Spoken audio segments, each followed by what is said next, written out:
Good morning friends. GST platform के YouTube channel में आप सभी का स्वागत है। जीएसटीआर 3B अगर आप क्यूआरएमपी स्कीम में नहीं हैं और आपका टर्नओवर 5 करोड़ रुपए से कम है, बहुत ध्यान से सुनिएगा।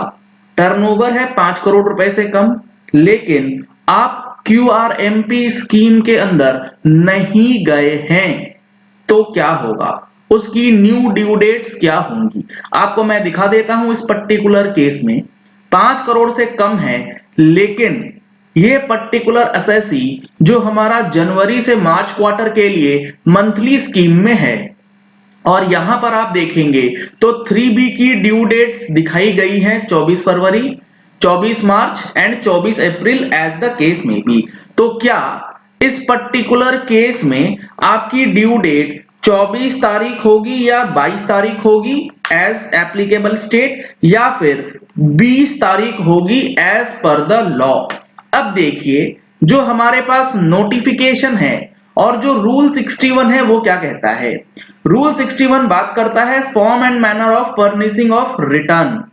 अब इस रूल के अंदर जो बात इन्होंने बताई है वो क्या है, एवरी रजिस्टर्ड पर्सन जो कि रेगुलर टैक्स पेयर है शैल furnish return in 3B electronically through the common portal either directly or through the facilitation center as specified under। इस तरीके से हर एक रेगुलर रजिस्टर्ड टैक्स पेयर को रिटर्न्स जो हैं वो फाइल करनी है। पहले sub section 1 of section 39 for each month और पार्ट देयर ऑफ ऑन और before 20th of the month succeeding such month, यानी कि वो रजिस्टर्ड टैक्स पेयर जो कि सेक्शन 39 सब सेक्शन 1 के अंदर रिटर्न फाइल करते हैं, उनको अपनी रिटर्न 3B में 20 तारीख या उससे पहले फाइल कर देना है। अब 39(1) ये कहता है कि हर एक रजिस्टर्ड पर्सन को, यहां पर कहीं ये मेंशन्ड नहीं है कि आपका टर्नओवर 5 करोड़ से कम है या 5 करोड़ से ज्यादा है। हर एक टैक्स पेयर को फाइल करना है 20 तारीख से पहले रिटर्न, ये रूल 61 कहता है। और रूल 39 सेक्शन 39 कहता है कि हर एक रजिस्टर्ड टैक्स पेयर को अपनी रिटर्न जो है वो फाइल करनी है with in such time. Section 31 का प्रोविजो ये कहता है, प्रोविजो टू सबसेक्शन 1, कि जो बंदा quarterly return monthly payment scheme में जाएगा उसके लिए जो डेट्स स्पेसिफाई करी जाएंगी वो अकॉर्डिंगली फाइल करेगा। अब रूल 61 कहता है proviso to subsection 1 of section 39, यानी कि वो रजिस्टर्ड पर्सन जो सेक्शन 39 सबसेक्शन 1 के प्रोविजो में आ रहे हैं, यानी कि क्यूआरएमपी स्कीम के अंदर आते हैं, फॉर ईच क्वार्टर और part thereof for the class of registered persons mentioned in column 2 of the table, उनके लिए ये टेबल जो है वो दिया गया है। तो कहने का मतलब है कि अगर आप एक ऐसे रजिस्टर्ड टैक्स पेयर हैं जो कि सेक्शन 39 सब सेक्शन 1 में आते हैं, तो आपको रूल 61 के अंदर जो क्लॉज 1 है उसके तहत रिटर्न फाइल करनी होगी और उसकी ड्यू डेट होगी 20 तारीख इररिस्पेक्टिव ऑफ टर्नओवर। टर्नओवर का यहां पर कहीं भी जिक्र नहीं है। और अगर आप क्यूआरएमपी स्कीम में चले गए, 39(1) के प्रोविजो में आप चले जाते हैं, तो आपकी ड्यू डेट जो होगी वो 22 या 24 एज द केस में भी from the end of quarter वो करी जाएगी। लेकिन जीएसटी पोर्टल पे आप चलेंगे तो आपको चीजें कुछ और ही देखने को मिलेंगी। इसी तरीके के डाउट्स और भी कई सारी चीजें including practical filings of IFF and PMT 06 हम लोग 14 फरवरी 2021 को सीखने वाले हैं, जिसमें ऑनलाइन ट्रेनिंग सेशन ऑर्गेनाइज किया गया है जीएसटी प्लेटफॉर्म के द्वारा, जिसके अंदर हम लोग क्यूआरएमपी और आईएफएफ फैसिलिटी की डिटेल में डिस्कशन करेंगे। अगर आपने अभी तक रजिस्ट्रेशन नहीं कराया है तो इन नंबर्स पे कॉल करके आप रजिस्ट्रेशन करा सकते हैं। हमने अपनी मंथली टैक्स मैगजीन के अंदर भी इस इशू को बहुत ही अच्छे तरीके से उठाया है कि ड्यू डेट्स क्या हैं। अगर आपने अभी तक मंथली टैक्स मैगजीन सब्सक्राइब नहीं कराई है तो नंबर्स आपको स्क्रीन पे दिए गए हैं, इन नंबर्स पे कॉल करके आप सब्सक्रिप्शन ले सकते हैं और अपने आप को अपडेट रख सकते हैं महीने की महीने जो टैक्स अपडेट्स आती हैं उसको लेकर के। अब देखिए, जो हमारा पोर्टल है वो GSTR 3B को किस तरीके से डेट्स दिखाता है।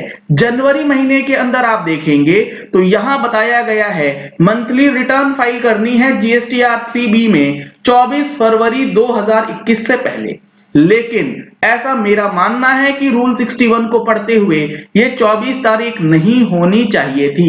भले ही इसका टर्नओवर 5 करोड़ से कम है, फिर भी ये टर्नओवर के बेसिस पे डेट जो है वो डिसाइड नहीं हो सकती।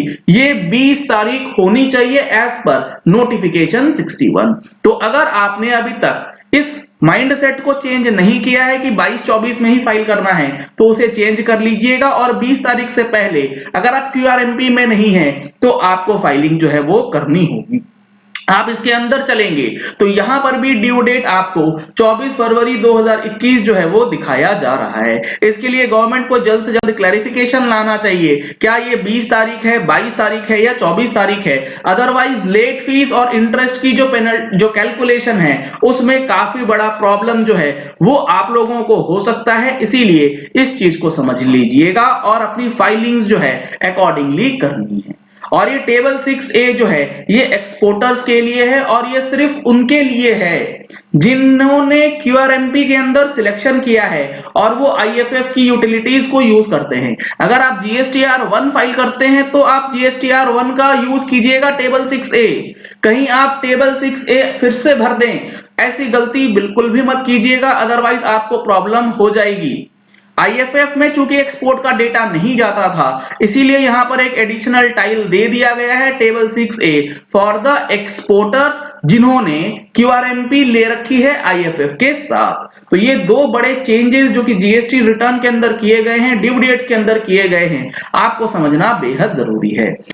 GSTR 99C की फाइलिंग में अगर आपको दिक्कत आती है तो आप हमारा GSTR 99C का कोर्स परचेज कर सकते हैं। इस कोर्स को परचेज करने के बाद आपकी कोई भी क्वेरीज GSTR 99C से रिलेटेड नहीं रहेंगी, क्योंकि इस कोर्स के अंदर हमने जो कवरेज किया है वो टोटल चीजें, जैसे कि आप देख पा रहे हैं किसे फाइल करना है GST ऑडिट 1920 का, who shell file audit and reconciliation statement, limit क्या है, ड्यू डेट्स क्या है, केस स्टडीज के साथ साथ आपको सबसे इंपॉर्टेंट चीज टेक्निकल इश्यूज जो होती हैं 9 और 9C को फाइल करने में, DSCs को लगाने में, उसका स्टेप बाय स्टेप प्रोसेस और PDF के साथ नोट्स भी दिया जाएगा। तो कोर्स परचेज करने के लिए या तो आप हमारे मोबाइल एप्लीकेशन को डाउनलोड कर सकते हैं, वीडियो के डिस्क्रिप्शन बॉक्स में लिंक दिया गया है, या फिर दिए गए नंबर्स पे आप कॉल व्हाट्सएप कर सकते हैं। अगर आपने हमारे चैनल पे फर्स्ट टाइम ट्यून इन किया है तो चैनल को सब्सक्राइब करने के लिए नीचे दिया गया रेड कलर का सब्सक्राइब बटन प्रेस कर लीजिए, साथ में जो बेल आइकन है उसे प्रेस कर लीजिएगा ताकि वीडियोस की नोटिफिकेशंस आप तक